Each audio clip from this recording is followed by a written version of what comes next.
급기야 문재인 대통령이 임명한 현직 검찰총장마저 패스트트랙 강행 처리를 정면으로 비판하고 나섰습니다. 문무일 검찰총장은 견제와 균형이라는 민주주의 원리에 반한다 이렇게 지적했습니다. 그러면서 국회가 민주주의 원칙에 입각해 논의를 진행해달라라고 촉구를 하기도 했습니다. 저는 문무일 검찰총장이 극도로 발언을 자제했다 이렇게 생각합니다. 하고 싶은 말이 굉장히 많겠지만 여러 가지 요소를 감안해서 최대한 수위를 낮췄다고 생각합니다. 그럼에도 민주주의라는 표현을 2번이나 썼습니다. 이것은 이번 패스트트랙 폭거가 얼마나 반민주적인 것을 보여주는 대목이라고 생각합니다. 문 총장은 바로 문재인 대통령이 임명한 검찰총장입니다. 사실상 학명으로 비출 수 있는 공개 반발입니다. 즉 문재인 정권과 여당의 패스트트랙 강행 처리가 얼마나 내부적으로 논란이 많은 것인지를 입증한다고 생각합니다. 문재인 대통령께서는 일말의 부끄러움을 느껴야 합니다. 검찰총장의 공개 비판으로 그치지 않을 것입니다.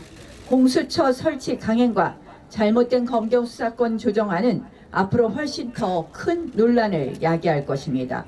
공수처 칼날의 침묵을 강요당해야 할 수도 있는 사법부, 선관위 등의 우려도 만만치 않습니다.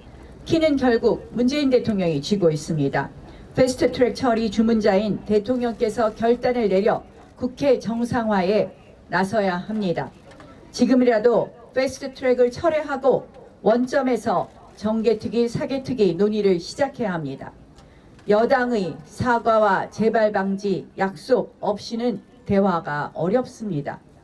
제1야당에 대한 고발과 협박도 멈추십시오.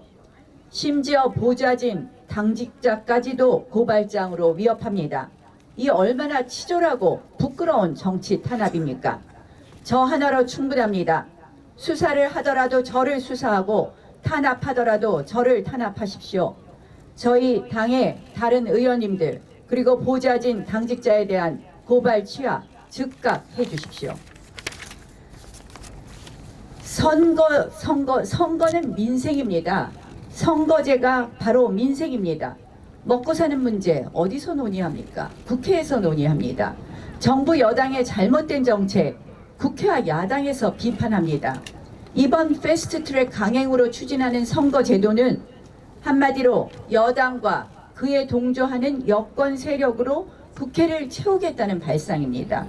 결국 이 정부 경제 폭망의 주범, 소득주도 성장 정책, 내년 선거, 이번 선거제로 한다면 가속화될 것입니다. 강화될 것입니다.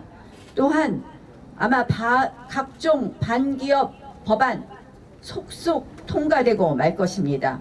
경제는 좌파 사회주의 실험 경제 그 이상이 되고 말 것입니다. 공수처법 또한 마찬가지입니다. 공수처법으로 통제되는 판사, 검사들의 재판과 수사가 어느 쪽에 칼날을 들이대겠습니까? 결국 대통령의 잘못된 정책에 대해서 말 한마디도 못하는 우리 국민들의 말할 자유, 표현의 자유를 억압할 것입니다. 결국 공수처도 민생 침해입니다. 그래서 저희가 좌파 독재법이라고 이야기했습니다. 그런데 이 좌파 독재법 이야기하니까 펄펄 뛰고 있습니다. 자유한국당이 독재 타도를 외칠 자격이 있냐 이렇게 비아냥거립니다.